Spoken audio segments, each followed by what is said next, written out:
I heard that the people are going to cough out 900 and something million naira for Mr. Tony. Almost a billion. Almost a billion. About a billion for Mr. Tony Kabaka, who actually had his property built across the road. I used to know that part of town. So you had to go around his house to go from one part of the road to the other part of the road. That same property that was built across the road. So I heard a lot of conversations around. So people are like, oh, the Benima Hotel. I'm wondering, are they crazy? Are they all right? We're talking about a property that was built across the road. My father's house is on Jamide Drive. It is like if let's take anybody who knows Jamide Drive off Goodwill in Benin City, take Jamide's house and build it across the road.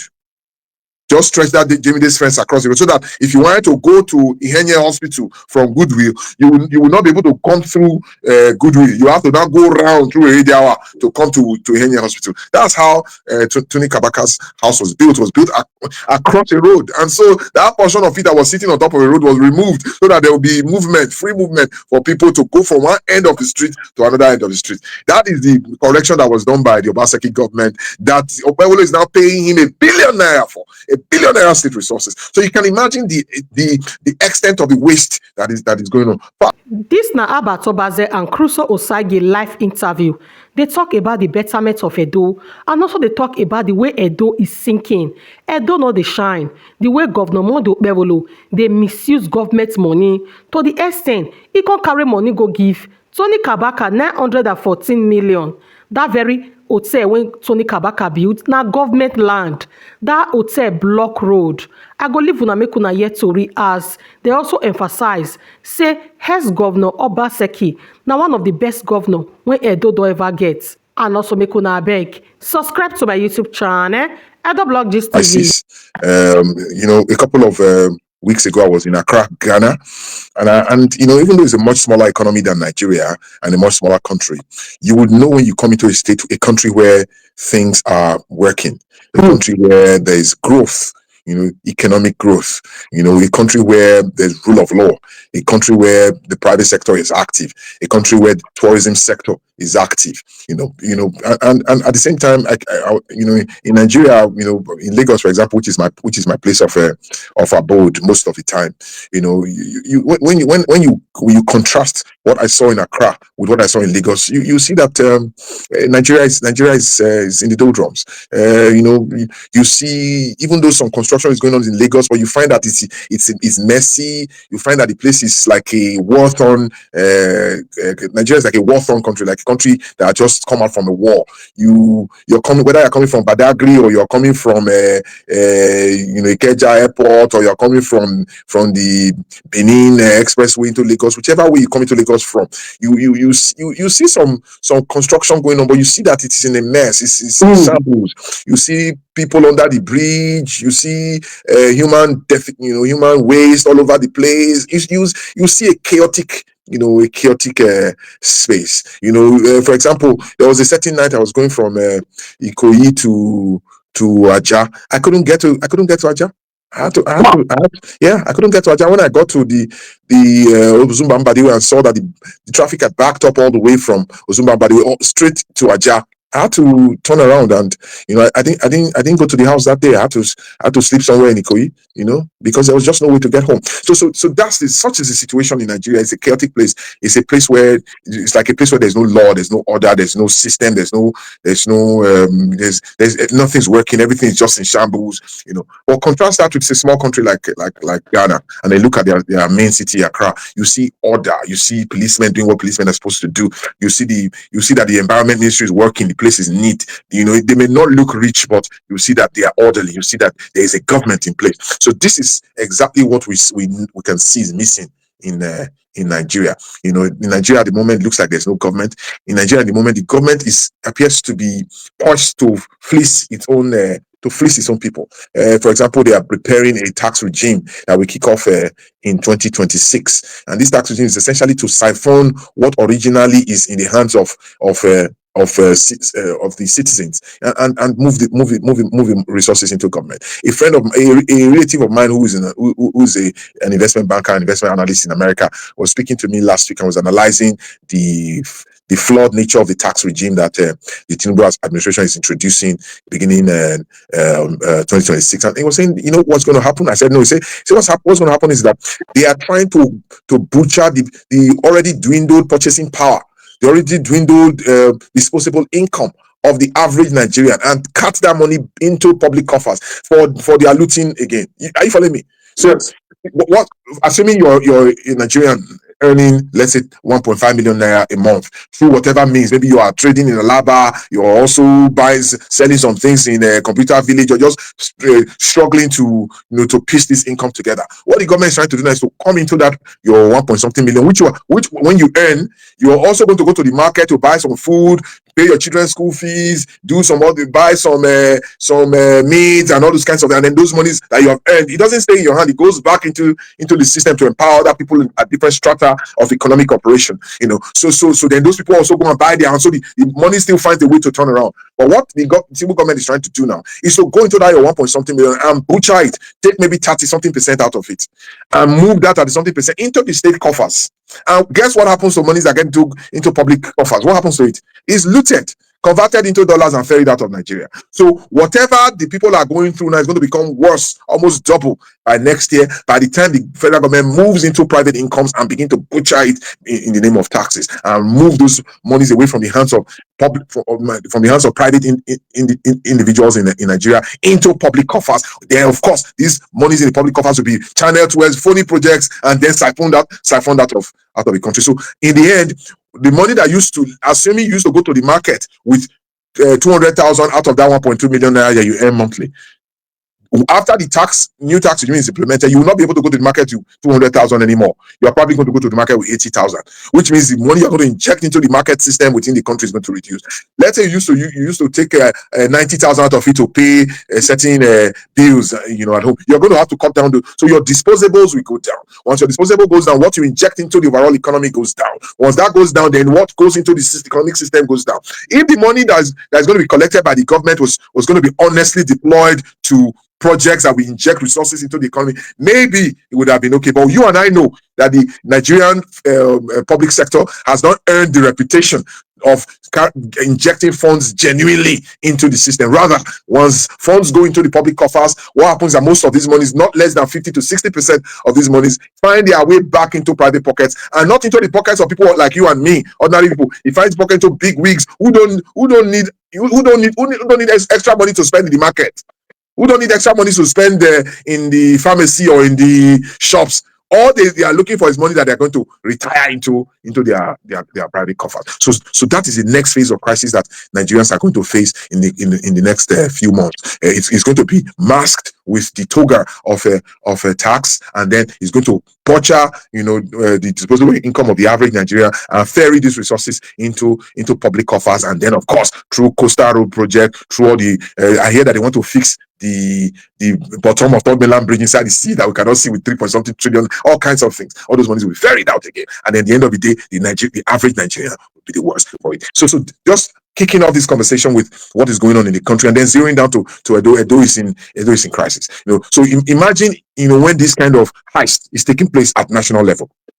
If you had people at the state level who are in their own right knowledgeable, smart and intelligent, connected, who have the right network, and so on and so forth, then the tendency would have been there for the people at the local level to sort of build a shield that will reduce the impact of what is going on at the center on the state. But we have a government that is remotely controlled in Edo State from all other parts of Nigeria, from Lagos, from Abuja, from Akwa Ibom, from different places in where the different godfathers reside. That's from where the remote control Edo. So it just tells you that the situation of the average Edo person is even going to be worse than the situation of the average Nigerian person, because apart from the fact that the economy is being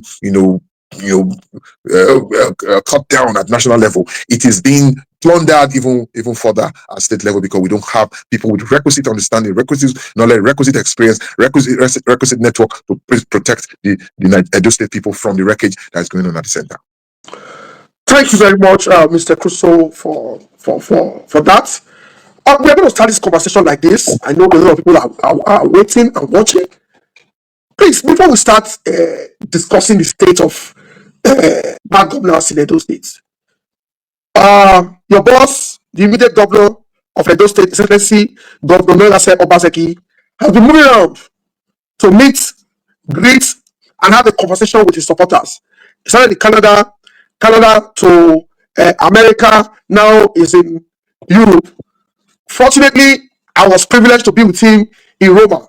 And I know you are one of the key people in the kitchen cooking this whole arrangement. In 5 minutes, can you tell us what is going on and what is the essence of this movement by the former governor? Yeah, to a very large extent, most of these visits that the governor, former governor of Edo State, His Excellency Obaseki, is making, across the world. He's been in North America, Canada, United States. Now I saw the videos from Rome, and most of them are spontaneous meetings. They're not meetings that are planned over a long period of time. No, they're spontaneous. It's a testament to how well Obaseki performed as governor. Obaseki was not the type of person who catered to the personal interest of individual persons within Edo State. Rather, he catered to the collective interest of Edo people. Dealt with the land administration that made it possible for people to easily, register their property and really hold title to property. He dealt with the education at primary and secondary level so that people will no longer have to go and pay humongous sums that they cannot afford in private schools. He dealt with civil service administration so that your relatives who work in the government who used to still complain to you in America or in Italy, but that hearing now the government law you get it, that they are looked after. We had health insurance, so there are many diasporans who no longer wasted monies paying hospital bills in different hospitals. Rather, what they just did was they just paid for the annual health insurance of their wards and relatives in Edo, and that was it. They were not feeling fine. They just had to walk into any of the designated hospitals and they get treatment. Rokamego was handling that project, for the governor. The governor handled that through that gentleman, Rokamego. It was an excellent initiative that improved the lives of people and reduced the pressure that people in diaspora felt. And security. You're in Italy, you're in America, you're in Canada. You're not worried that somebody's going to break into your father's house or your mother's house and beat them up or rob them, or the silencing of the activities of non-state actors that are now being empowered. I heard that the people are going to cough out 900 and something million naira for Mr. Almost a billion. Almost a billion. About a billion for Mr. Tony Kabaka, who actually had his property built across the road. I used to know that part of town. So you have to go around his house to go from one part of the road to the other part of the road. That same property that was built across the road. So I heard a lot of conversations around. So people are like, the Benima Hotel. I'm wondering, are they crazy? Are they all right? We're talking about a property that was built across a road. My father's house is on Jamie Day Drive. It is like if let's take anybody who knows Jamie Day Drive off Goodwill in Benin City, take Jamie Day's house and build it across the road. Just stretch that Jamie Day's fence across the road so that if you wanted to go to Ihenye Hospital from Goodwill, you will not be able to come through Goodwill. You have to now go around through Ediawa to come to Ihenye Hospital. That's how Tony Kabaka's house was built. It was built across the road. And so that portion of it that was sitting on top of the road was removed so that there will be free movement for people to go from one end of the street to another end of the street. That is the correction that was done by the Obaseki government that Okpebholo is now paying him ₦1 billion for, ₦1 billion state resources. So you can imagine the extent of the waste that is going on. Back to the conversations the question that you asked, so a lot of these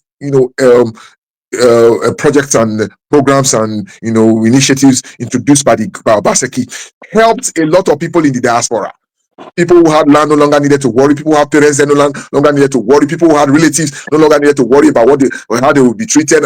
So when all that work was done, even though the work was done in Edo, the effect reverberated across the world. Yes. And it is these people who enjoyed these benefits.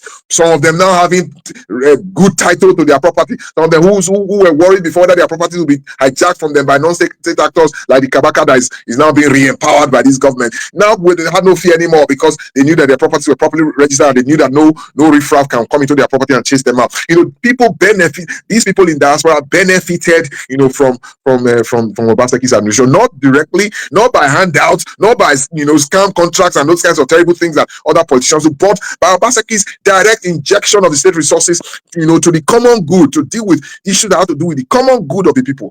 And then the response of these people, this man is out of office. For the first time after 8 years, Obaseki is having some time, because for 8 years he was bogged down with work because some governors go, some people come into office just to show that they are in government. Obaseki went to office to really work. So he worked really hard, intensely for 8 years, and I hardly had time for rest. But now he has some time. And so, like I said, spontaneously he's in this city and people just gather and say, look, we must meet you. And so Obaseki goes and he, of course, offers his gratitude to these people for their support, for their, for the fellowship, for the kind of fellowship they passed across to him while he was in office, and apologize to them that he has not been able to see them all this while because the work has been enormous, but that he's grateful for their support and so on. And they also in turn thank Obaseki for the effort he made to transform the lives of Edo people and how it impacted them, positively. So that's how these visits you have been seeing have been happening. They're not things that were planned. Obaseki is not seeking any political office. He's not trying to run for anything.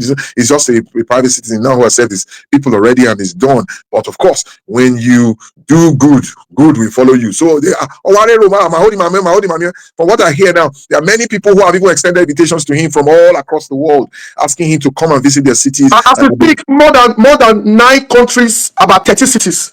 So that's what I'm saying. So these are not planned events. Oh, let's strategize. These are things that are just spontaneous occurrences resulting from how good the people feel about the kind of leadership Obaseki provided them and how much hope they feel anytime they see him and interact with him. And so most of them want to have this opportunity to have a handshake, to have a warm hug, to have this interaction with the man they believe made genuine effort to transform their lives and the lives of their people. Thank you very much, Mr. Crusoe. Let me quickly add to this because I was privileged to be in the room. Thank you, a visit of the former governor, His Excellency Governor Obaseki. Sir, while we're there, in fact, what I saw, in fact, I don't know if he explain. While we're there, calls came. In fact, Oga even showed me one evening we were having a conversation with him. He showed me, say, our people still there.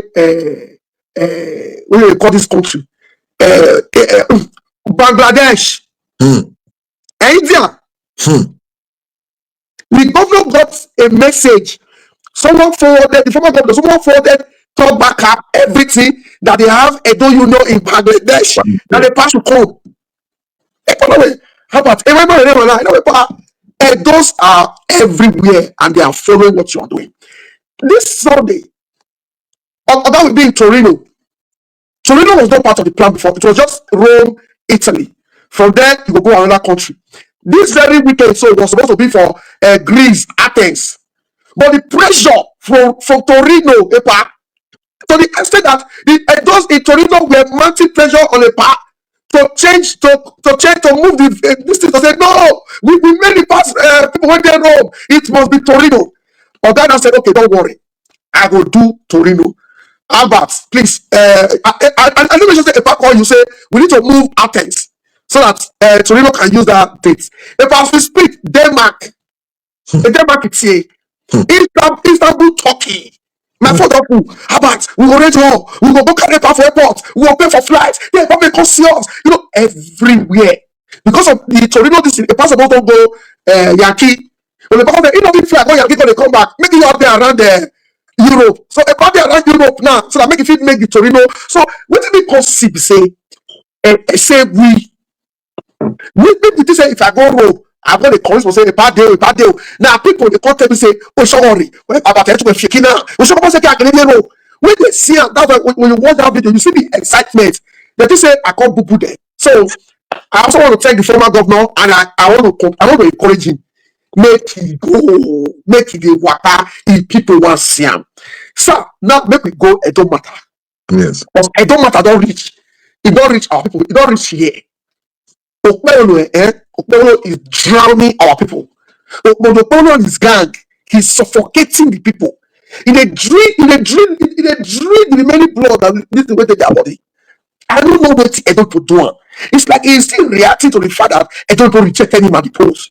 Whether or not make they want punish Edo, I don't know. But before I ask you this question, sir, I want to make we play the ITV report where Okpebholo take go the two this thing. Maybe we watch this report again. I will ask you my first question, sir. Thank you. The on-the-spot inspection of the Stella Obasanjo Hospital afforded Governor Okpebholo, accompanied by top government officials, an opportunity to obtain first-hand information on the state of the secondary health facility. The governor, after inspecting the facility, expressed displeasure over the inauguration of what he described as uncompleted projects by the immediate past administration. He described the move as a disservice to Edo people and promised to complete the project before December to render quality health care to Edo people. Hospital, and we see for ourselves. Yes, a lot of work has been done, but we have so much to do. The administrative block is not completed at all. The installations are not done. The theater is not done. So a lot. I don't even know why they commissioned this place, if we have to say the truth. But now we would do our best to see that within short time, between now and Christmas, this place should be activated. Edo State Commissioner for Health, Dr. Cyril Oshomole, who conducted the governor around the Stella Obasanjo Hospital, disclosed that the hospital was barely 60% completed before inauguration, pointing out that many of the hospital beds were old and recycled. Just about 60% completion. We have a lot of work to do. Some of the beds we saw, they are old beds from the old, recycled from the old hospitals. So he promised that he's going to keep it up to 100%. At the Edo State Education Hub at Yaro, the governor expressed similar disappointment, noting that the haste to inaugurate the complex by the previous administration was misleading. He promised that his administration, in weeks to come, would take inventory of facilities and mobilize contractors to make the education hub functional. Contractor handling the project, George Boom Maroon, explained that the complex is designed to centralize all educational activities in the state, housing offices of the Ministry of Education, SUBEB, Library Board, Auditorium, Staff Restaurant, and other administrative units. Kingsley Uchebu, ITV News. Mr. Crusoe, sir. Obazi. Yes, as a key player in the immediate past administration, what is your take on this deliberate attempt by Okpebholo and his gang to discredit this gigantic Stella Obasanjo Hospital, the education hub, and others? What's your take, sir? No, but I mean, you don't even need to go beyond this report to see that Okpebholo was just trying to be mischievous and clever by half, and let me even say that Okpebholo himself, did a good job publicizing or stressing how well Obaseki did. He made it clear. They say a lot of work has been done. in Benin, if you want to capture that in the Benin adage, you say, "Oh, Yim Yogakwe." Yes, you know what that means. For those people who don't speak Benin, Benin language is loaded with a lot of wisdom. Oga is like a barn where they keep yam. Yam barn. A yam barn is what it's called Oga.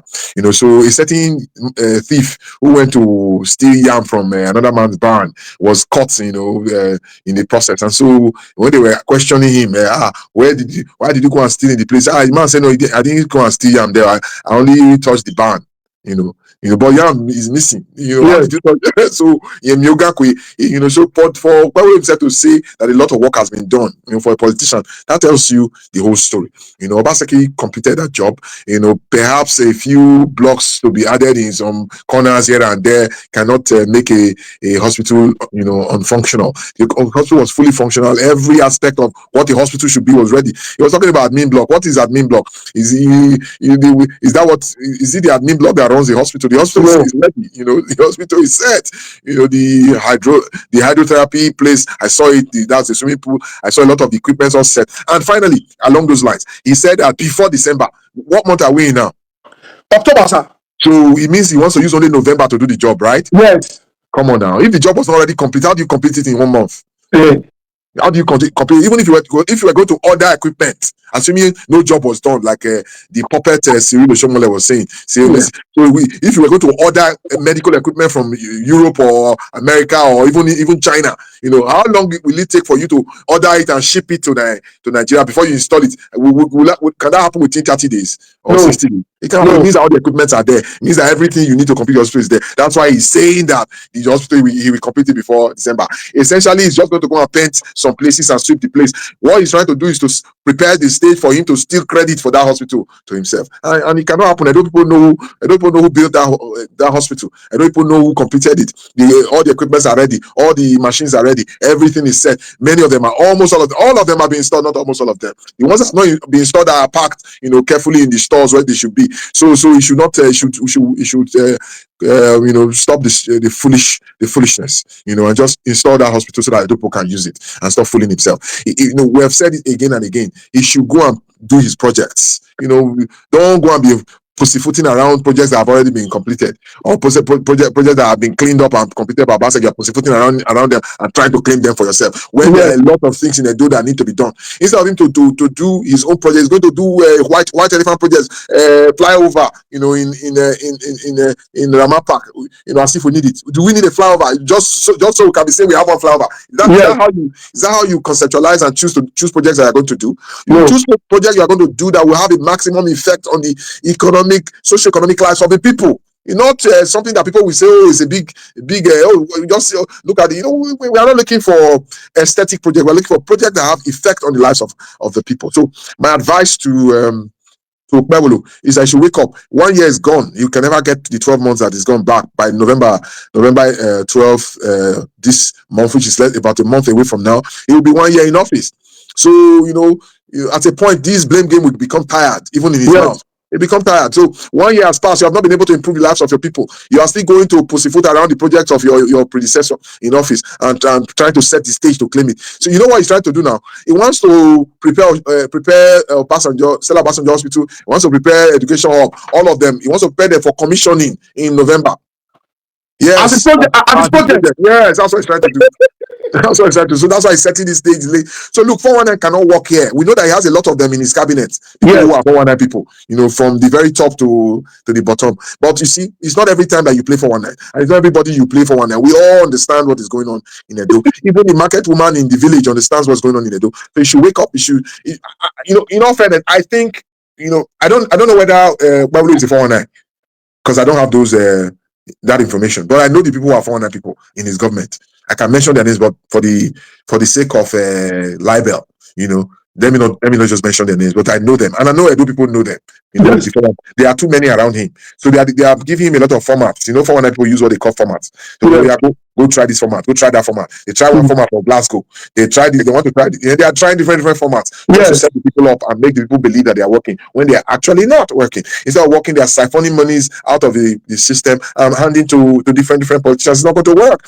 Setting up a transport line that we don't need. We don't need a do line. We have God is good. We have Degbe. We have Iyare. We have GU. We have Godi Edosa. We have, you name it. We have 100. We have a Humber line. We have all kinds of transportation companies in Edo. A government does not need to set up another one. So just look at everything he has done since he came to office. They are all white elephant projects. They are all projects designed to siphon resources from Edo people. Those are the things we need. We need him to intervene in areas that will touch the lives of the people. You should fix critical roads, not just white elephant flyover bridges that we don't need. Critical roads that move people that move goods and commodities to the market or out of the farms. It needs to deal with the health insurance that he abandoned, so that our people can access healthcare. It needs to deal with the security architecture of Obaseki bill that he butchered into pieces. He needs to reconstitute and allow it function again, so that the people will be secure or feel secure to do their different businesses. He needs to deal to continue the Edo Best scheme, which made Edo State the most outstanding state with respect to education. It needs to allow civil service function again, and the bureaucracies work as Obaseki had set it up, paperless, online work that was being done. Those are the things he needs to do. So about this 419 method will not favor you. I don't think you are a 419. You are not a 419. There's a yellow man. There's one yellow man among them that is a 419. There is another one. Shomole described as a 419 man and sacked him out of his government. He occupies a very big position now in this current government. There are several other of them that are 419 people that we know are 419 people, and so they are giving him their 419 methods, but it's not going to work for him. What he needs to do is to pull himself together. And Amigo actually told us how one of them was sending check. He posted even Omosede Gbinejo told us one of them how he was doing check in Canada. So but Okpebholo can still try to save himself. At a time in your life as a human being, you should ask yourself questions. What do you really want? Whether Okpebholo likes it or not, it will be recorded in history that he was governor of Edo State. Even though we know that he did not win the elections, even though we know that the election was stolen and given to him, but it will be recorded. So the question people are going to be asking him, after he has finished, his tenure, is what did you do when you were there? He cannot say that he spent the whole 4 years blaming Obaseki So for things he couldn't do. He can't say it. It won't be a tenable excuse. So he needs to wake up now and try to do something. And I keep saying it. Obaseki has tremendous amount of love for Edo people. If he's so confused and does not know what to do, let him put a call across to Obaseki. Obaseki can tell you one or two things that can help him. I'm sure Obaseki will still help him.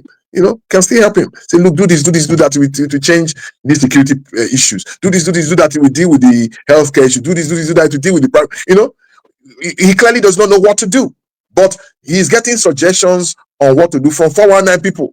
And then at the end of the day, what the outcome is going to be complete rubbish. So rounding up that conversation, I don't even need to join words with him. He by himself in his statements made it very clear that a lot of work has been done. For him to say a lot of work has been done, there's nothing else for me to say. And then he also now concluded by saying that he will complete the hospital by December, and we're in October. He has not started yet, which means maybe towards the end of October he will start. He will use the whole of November to finish the work and hand the hospital over in December. Come on now, you and I know that what he's saying indirectly is that he will go and open the hospital that he closed by December. People will. Yeah. Mr. Kuso, along this, let me see. I don't know if you saw a video where the deputy governor went to the central hospital and he was doing this CDA Okayele kind of boundary dispute. Where I put it here, he was doing it. Like a pointer, like a community pointer that they want to expand the central hospital, that more should not encroach and all that. Please, can you tell us what's going on with this government and MOA? I know MOA is an international organization. So I would not want to speculate on issues that concern their business, but I would like to state very categorically that such an organization, will not build on a land that is not allocated to it. MOA will have the certificate of occupancy for the land it occupies. Are you following me? Yes. You don't put such a multi-million-dollar investment on land that you cannot verify. No financial institution will release the monies for you to carry out that investment or to carry out that project. Are you following me? So when Dennis, when he wakes up from his slumber, he should go and sit down in a corner. Look, international. It's just like you're saying that they are building an embassy, and the country that's building the embassy does not know the demarcation of the property that they are building on. That's exactly what they are saying with respect to MOA. MOA is an international institution. As a matter of fact, it's a place where world-class artworks will be stored, and it will be a teaching center as well. It will be an experience center. It's been built by the most renowned architect in the world, Adejare. It's not built for the local market only. It's built mostly for the international market. It's a tourism tool that will bring people not just into Edo but into Nigeria. So the joke should stop. Dennis Okpebholo should stop this joke and try to govern, with the remaining 3 years that they have in government. I repeat, MOA is an international institution that will not build on land that it does not have duly registered title for. Period. That's just as simple as and MOA is not being built with funds flowing into MOA. It's coming from international organizations, international governments. Italian, Dutch, British, they are all contributing funds into that project from the little I know about MOA. Do you think they're going to put their money in the development of a museum that they don't know the demarcation? Come on now. So if there's anybody that is confused, is Dennis Idausa, not MOA. Okay, thank you very much. Before we move to the trending 250 million MOU alleged Glasgow scam. I don't know if you follow this comedian called Governor Amunike. Amunike is one of my best content creators. So I don't know if that guy has worked with government before. He has all the skills, all the way evil politicians manipulate and lie to people. In fact, what ITV reported today, that's actually the edit. That's the edit. I want to show you the Okpebholo, the raw video. Yes. Before the edit. Let's watch. Okay. First of all, let me thank the political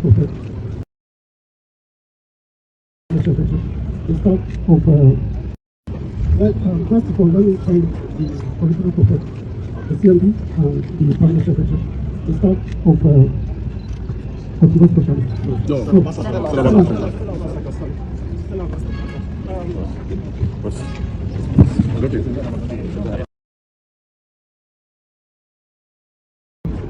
Curriculum prophet. Well, first of all, let me thank the curriculum prophet, the CMD, and the permanent secretary, the staff of optimal specialist. So,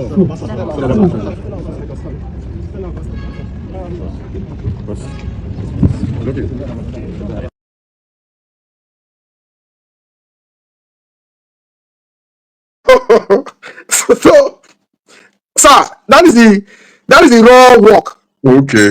But the one actually showed us that the edit. They put Okpebholo beside moto. For him man now, optimal specialist na him dey. I mean, no, yeah, They call no, it Special Ambassador. this one make them cook am say as the man no even reason as okay from government house to Koshiro, you know reach 35 minutes. Now with the state of bad road from government house to optimal specialist, it's about reach like 4 to 5 hours. So what they say the management of optimal specialist. So that is all this about actually shows the edits. So now to tell you that this man is blank, he doesn't know what is going on around him. If you even look at that was at the MOU side where they go now, the Okpebholo be the Kabaka MOU, this one they carry go arrive. You know, we should say now Loretta and the SSG sign. So no sign, even the Euro 60 Africa CCR, any man sign.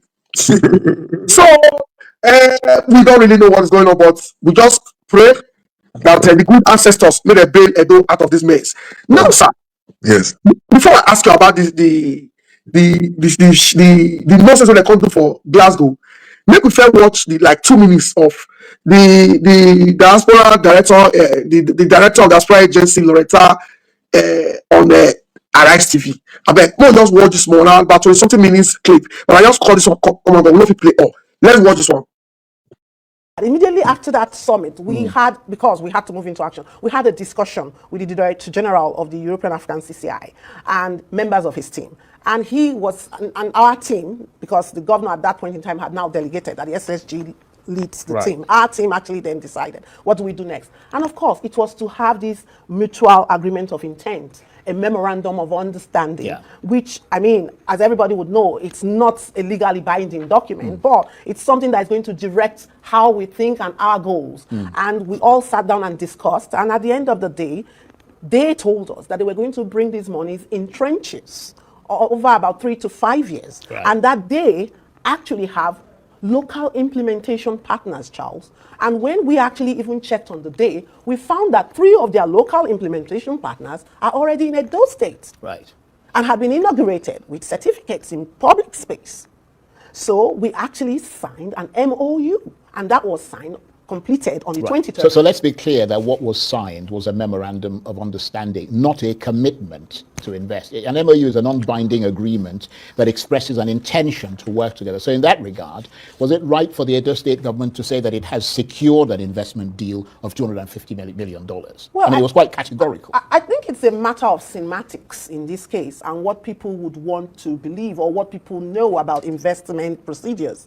Investment procedures, you will first have your MOU signed, the parties will come together, they will draw the nitty-gritty of the contracts, and then they have room for flexibility because of the way MOUs are, and then contracts are signed.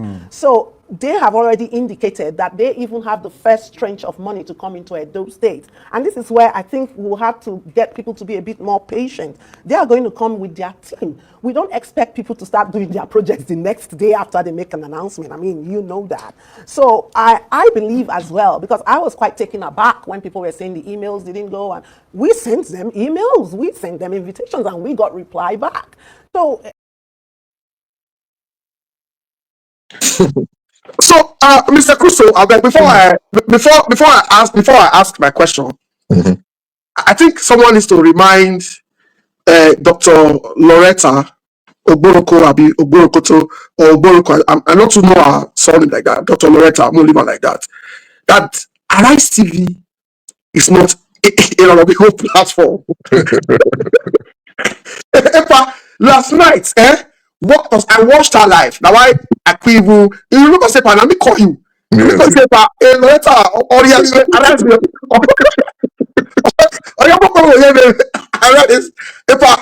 I was shaking to say, someone should just please call her and say, this is not a Rabigo platform. This is not Lante Oriaki coverage show platform. This is Arise TV, an international platform. I wish, if in fact, make a alternate of dodo, make a lawa. Lawa. Document professional one, no, you came on. So, Mr. Crystal, I mean, you don't see some revelations from one adult journalist. You know, I mean, the journalists, you know these things. Obede family also went on a rise and he challenged them to come. Normally, now he pack now Loretta, because I get the publication where she took credit for the Glasgow summit. So maybe now there, Jared will say, "Hey, you go to now you say, hey, maybe we come Glasgow. Go quench the fire when you said." So, Mr. Crusoe, I mean, take us through this investment. First and foremost, I mean, the $250 million investment was a scam. There's no question about that. I mean, it was clear. The PDP, investigated, and apart from PDP, independent investigative journalists did their investigation. I'm a journalist by profession. There are simple things you do to investigate a deal. The first thing you do is, first and foremost, just check, that website, when was it set up? Then after that, the European CCI, European Africa CCI, when was it set up? What are the companies that work, under that Chamber of Commerce? What are the companies? There's no company in the world that you cannot check their net worth, even from the comfort of your room. Unless it's not a company of repute. From where I'm seated here, I can check the net worth of Bank of America. I can check the net worth of Tesla. I can check the net worth of you can check all of them. So there's no of any individual for that matter. I know Dangote's net worth. I know Femi Tedela's net worth. I know Jeff Bezos's net worth. I know you can check. So it's not, these are not. So it's a scam. The European Africa CCI is a phony organization set up by some individuals to hoodwink people and make some money for themselves. It's simple. A call was put across to the European Africa CCI, and the number to which that call went, which is the number from the website of European Africa CCI, was non-functional. It was a number assigned to a Yoruba woman somewhere who could not even speak in English. Maybe the company hired a Yoruba woman, maybe thinking that all their clients will be Yoruba, but the woman was just the woman didn't even know. The woman didn't even know what European Africa CCI meant. She was not hired. It was just a number that was tossed there. The email address returned mailer demon, which means that the emails were non-functional. Loretta should show us the email addresses that she was sending emails to. That she said, "Oh, we sent them emails. They got there." How do we verify that? Because you said it, we should believe you. The real email on their website was emails were sent to it, and the emails bounced back. So who should we believe? Should we believe you, who's supposedly part of the scam, or should we believe the investigation that we have done? For someone like Loretta, it's a pathetic case of somebody who's supposed to be an enlightened person who has thrust herself into a fraudulent environment and then is messing herself up in the process. I know some of our classmates. I think they went to school in Benin there. I think I met a couple of our classmates. They are younger than me. So I know. I think a few friends of mine, they are younger ones, went to school with her. Loretta's case is a case of there is a big book for class. Not mean say you get sense. That's just it. Sometimes some people are good in class, but doesn't mean that your brain is you're really sensible. So because I can't even understand why a obstetric and gynecologist, Loretta is a gynecologist who for what I hear, practices in the United Kingdom. What is she doing going to Arise to defend a lie, about the $250 million that does not exist? She doesn't, that is not her age. She should not do that to herself. She shouldn't be doing that to herself. Who sent her on that television program, Okpebholo, that does not have primary 6, or Jared Tenebe, that does not have primary 6, or who sent her on that errand? There's nobody. Maybe Piccolo, because Piccolo was also with There's nobody in that government that has earned the right to send Loretta on that errand. I can say that because I know what it means to study medicine. I know what it means to study medicine. You must work hard. I know what it means to be a gynecologist in England. You must work hard. I hear her husband is also a very big doctor in Abuja. I think he's a husband is a neurosurgeon. I think in America, in Abuja. So what are those kinds of people doing with these kinds of? So it's difficult for me to understand. So if I were Loretta, well, I can never be Loretta, because for Loretta to accept a job from these kinds of fraudulent people then already speaks volume about the kind of the extent of her values, and the nature of person she is. So it's just very uncomfortable to watch. I watched that video. I felt very uncomfortable to watch, a trained gynecologist who saves the lives of women, at birth, who saves the lives of babies at birth, who looks after pregnant women, who helps women to get families to get, very important work in society. For somebody like that to reduce herself to the level where you go on Arise TV and you're rubbished by a journalist, you begin to tell all kinds of stupid lies to defend a $250 million that does not exist. How many people have $250 million in the world? Do we not? Can't we count them in our hand? Yes. The people who have $250 million, we can count them on this show, in this world. People can come up with $250 million. We can count them. So you just go and you think you can just bandy that number and nobody will check.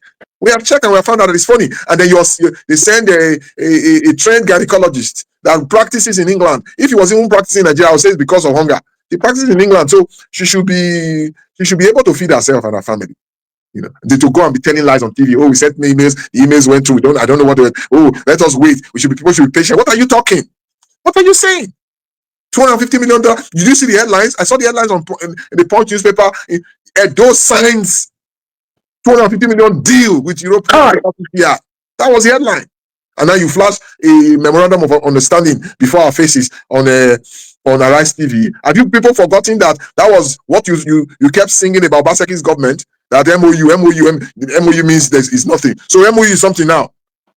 MOU has suddenly become something because at the time, every time that you listen to their campaigns or calumny against His Excellency Governor Obaseki, they say, "Oh, it's MOU government, it's MOU government." MOU counted for nothing at the time when Obaseki was there. But now, after you have gone you have attempted to deceive the people and you have been caught, all you have to show for your fraud is a lousy MOU.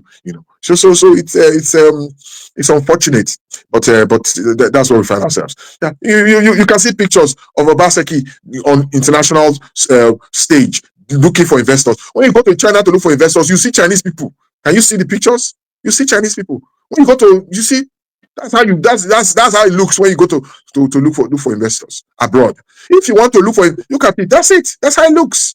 This was Obaseki when he was getting the investments that came into Edo. He met these people. Not that you gather yourself from Okpebholo and from Uiroa and from Uromi and from what's the name of that Oshomoles town? Iyamo, and all of you gather yourself into plane, fly to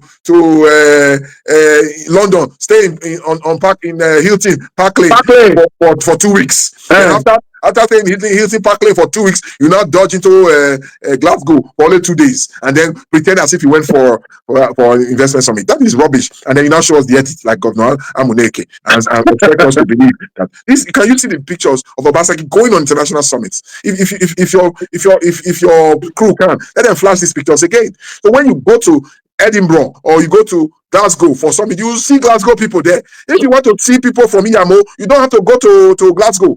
Iyamo people can be seen in Iyamo. Irwa people can be seen in Irwa. Uzebu people can be seen in Uzebu. If you are going to look for Chinese people, you will see Chinese people. If you are going to look for Chinese investors, if you are going to look for British investors, you will see British people in those summits. So these are tired, 419 propaganda strategies that Dr. Loretta unfortunately allowed herself to be used to stage. And this is why I give kudos to Governor Obaseki again. This Loretta, she made frantic efforts to penetrate Obaseki's government. Frantic effort. I can tell you that for free. As a close advisor to Obaseki when he was governor, she made frantic effort. There was nothing she didn't do to try to get into the government. But Obaseki just didn't. For some reason, he was not. So I was wondering at the time why is Obaseki not giving her a position? Obaseki just didn't. So clearly, to be a leader at that level, you are able to see through people and try to understand what they are about. So Obaseki just was never convinced. Okay, is this their own? Yeah, this is their own summit. It's only the Loretta that looks almost like Ogbose. So they all pack themselves. I'm trying to get Jared. I think Jared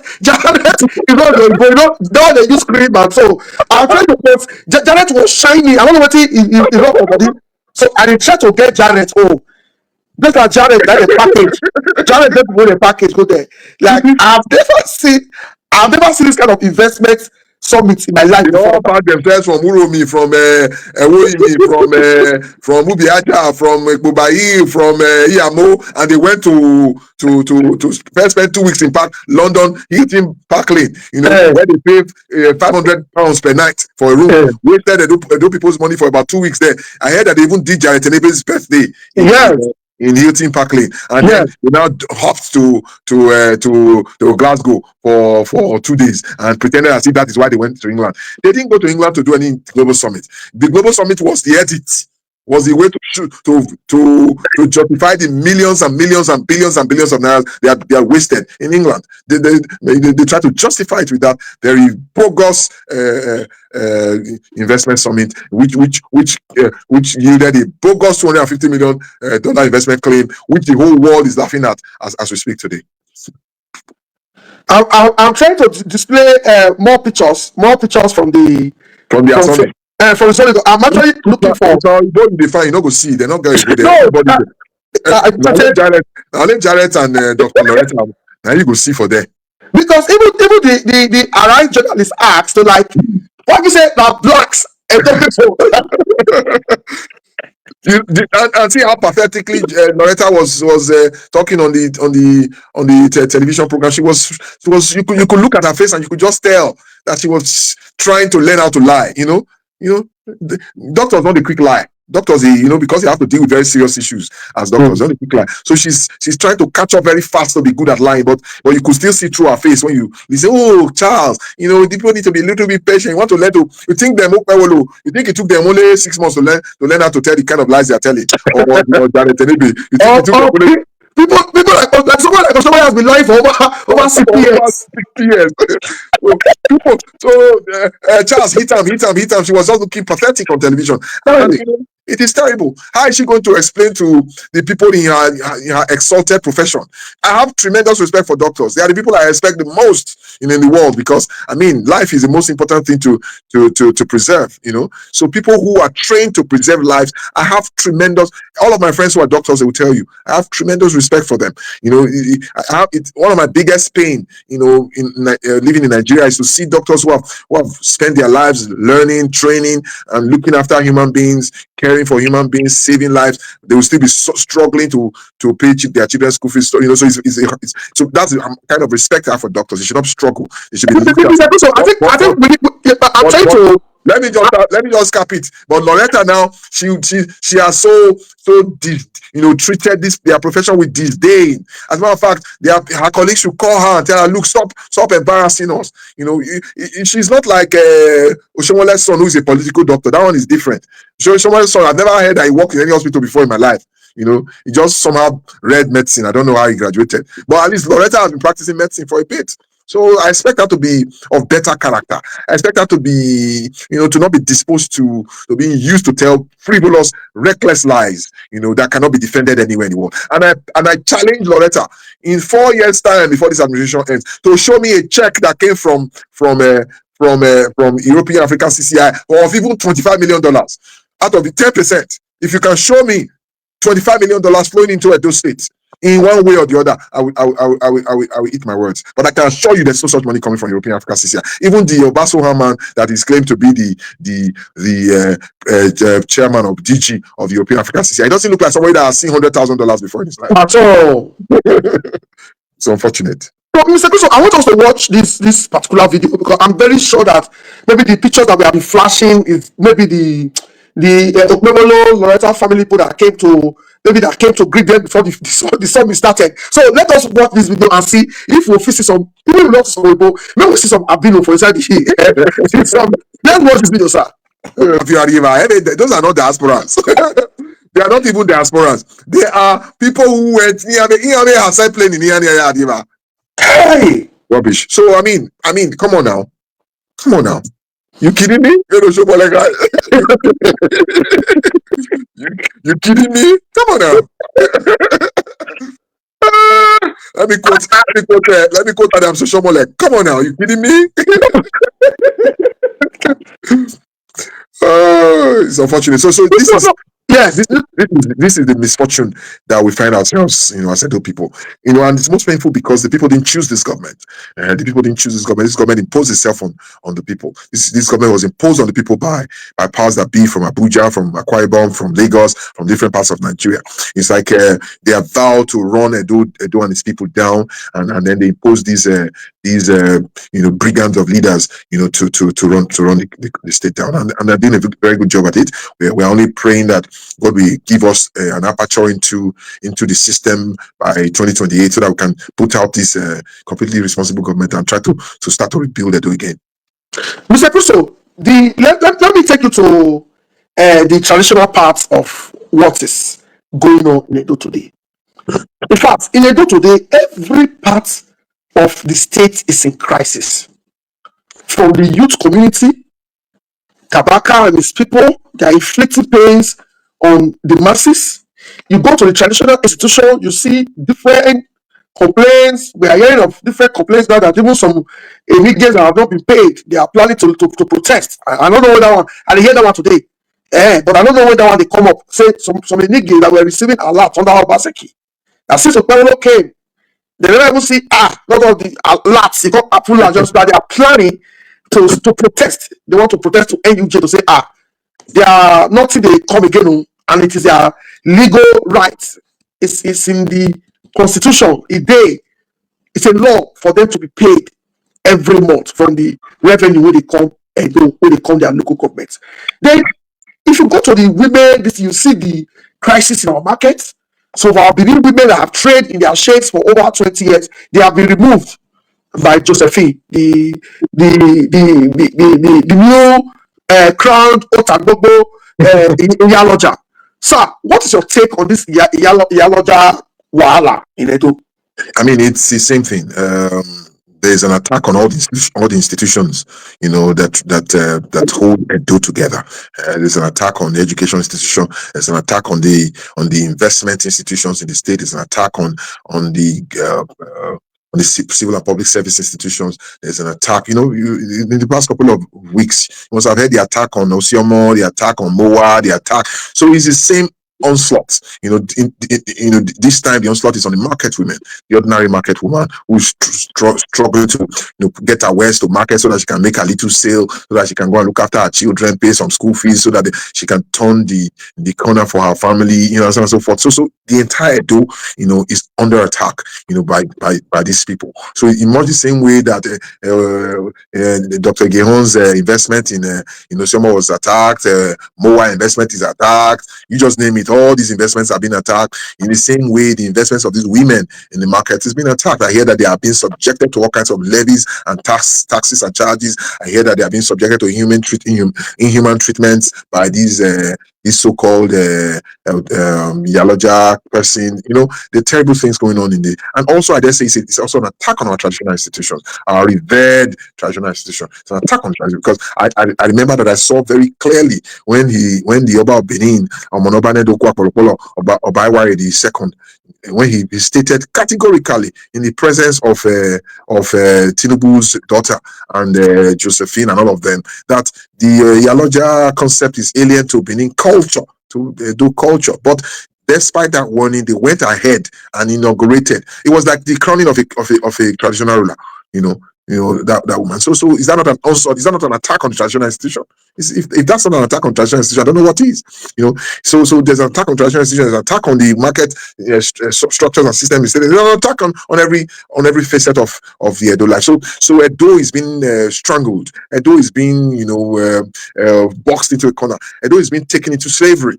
By elements from outside Edo State. They believe they are bought and paid for Edo, and it's their time to collect it. Unfortunately, we don't know which is that they paid the monies with which they bought Edo. But for them, they think they are bought Edo, they are paid for it, and they're not trying to seize every structure, every system, every institution, and take us into slavery.